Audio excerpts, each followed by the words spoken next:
Hi guys, welcome to PS reveal. तो आज हम बात करेंगे सबसे शर्मनाक घटना के बारे में जो अभी रिसेंटली दिल्ली में हुई। ये केस सिर्फ इंडिया या दिल्ली के लिए नहीं बल्कि इंसानियत के लिए भी बहुत शर्मनाक की बात है। इसको देखकर यही लगता है कि इंसानियत सबकी मर चुकी है। 28 मई 2023 रात के 8:45 में दिल्ली में एक लड़की का मर्डर हो जाता है। ये मर्डर कहीं सुनसान जगह या बंद कमरे में नहीं बल्कि एक गली में होता है जहाँ पर 20 से 25 लोगों का आना जाना होता है। हैरानी की बात तो ये है कि ये मर्डर सभी लोगों के सामने हुआ और किसी ने भी इसे रोकने का कोशिश भी नहीं की।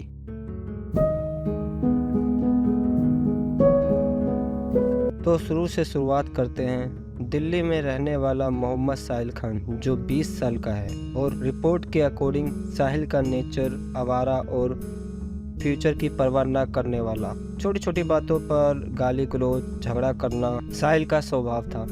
साहिल पैसा कमाने के लिए काफ़ी सारे छोटे मोटे काम करता था। पिछले साल ही उसने एक नया काम स्टार्ट किया शाहबाद एरिया में, जो कि रेफ्रिजरेटर और एसी रिपेयरिंग करने का था। और यहीं पर वो मिला एक 16 साल की लड़की से जिसका नाम था साक्षी दीक्षित।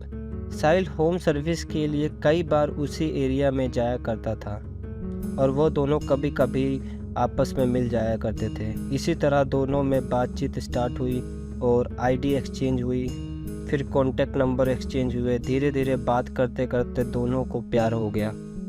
इसी तरह दोनों जल्द ही एक रिलेशनशिप में आ गए। साक्षी ने अपने सारे दोस्तों को साहिल के बारे में बता रखा था।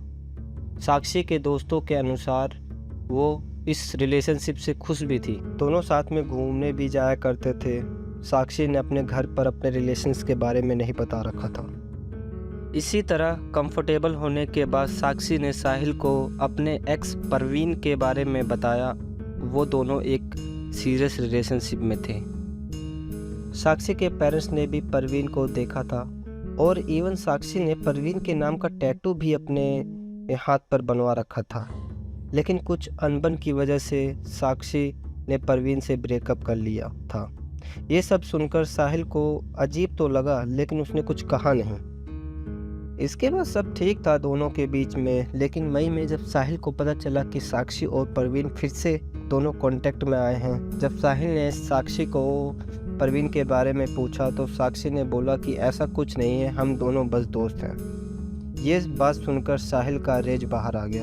अब 18-22 साल की उम्र में रेज होता ही है और साहिल इनसिक्योरिटी फील कर रहा था और ये भी सोच रहा था कि मेरी बंदी कैसे किसी और लड़के से बात कर सकती, और वो बंदा जिसके नाम का टैटू उसने करा रखा है। साहिल ने उसको धमकाया कि अब तुम परवीन से बात नहीं करोगी, नहीं तो मैं तुमको मार दूंगा। As you know this types of boy गुस्से में बोल तो देते हैं लेकिन ये सिर्फ खोखली धमकी होती है।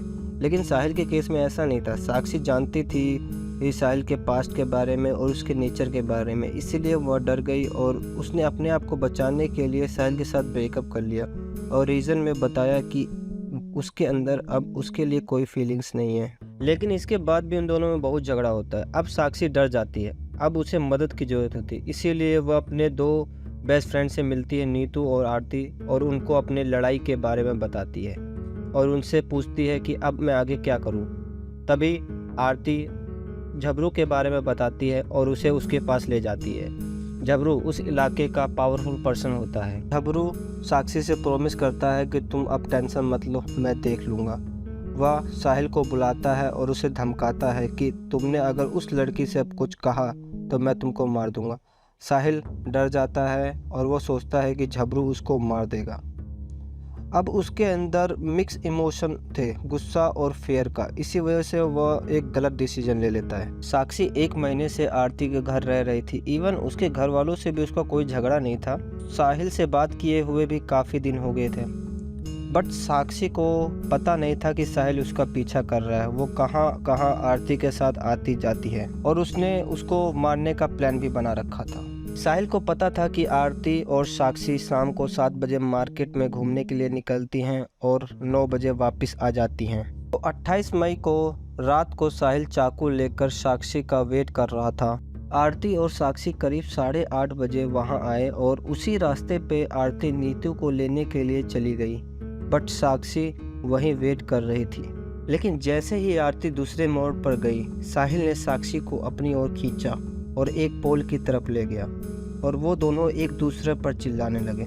2 मिनट के अंदर साहिल ने उसे मारना शुरू किया and this whole incident was recorded on CCTV. और इस क्लिप को देखकर यही लगता है कि साहिल के अंदर इतना गुस्सा था कि उसने अपने से कमज़ोर लड़की को इतनी बुरी तरह से मारा और साक्षी ने भी अपने हाथों से अपने आप को बचाने की पूरी कोशिश करी, बट वह नाकाम रही। लेकिन सबसे शॉकिंग बात तो ये है कि जब ये सब हो रहा था तो लोग सामने से गुजर रहे थे, देख रहे थे, लेकिन किसी ने उसे रोकने की कोशिश नहीं की। एक आदमी ने शुरुआत में उसे रोकने की कोशिश की, लेकिन साहिल के चाकू दिखाने के बाद वो भी डर के भाग गया। इस घटना के दौरान वहाँ पर 20 से 25 लोग थे, बट किसी एक ने भी नहीं सोचा। हालांकि किसी ने पुलिस को कॉल भी नहीं किया, बस खड़े होकर तमाशा देख रहे थे। साहिल जानता था कि पुलिस उसके पीछे आएगी, इसीलिए उसने दिमाग चलाया और अपना फ़ोन स्विच ऑफ किया और अपनी मौसी के घर बुलंदशहर चला गया, यूपी, और अपनी मौसी को बताया कि वो अपने दोस्तों से मिलने आया। पुलिस साहिल को ढूंढते हुए उसके घर पहुंचती है और उसके पेरेंट्स से उसके बारे में पूछती है कि वो कहाँ पर है, लेकिन उसके माता पिता को उसके बारे में नहीं पता होता है, लेकिन वह उसे बताते हैं कि वो कहाँ हो सकता है और उसकी मौसी का एड्रेस भी देते हैं। 29 मई साहिल की मौसी का कॉल साहिल के पेरेंट्स को आया तो उन्होंने पुलिस वाले को बता दिया। इस तरह साहिल पकड़ा जाता है। Thank you guys. अगर आपको हमारी ये वीडियो अच्छी लगी तो प्लीज़ लाइक एंड शेयर कीजिए और इस तरह की वीडियो देखने के लिए PS रिवील को सब्सक्राइब कीजिए। Thank you guys, bye bye.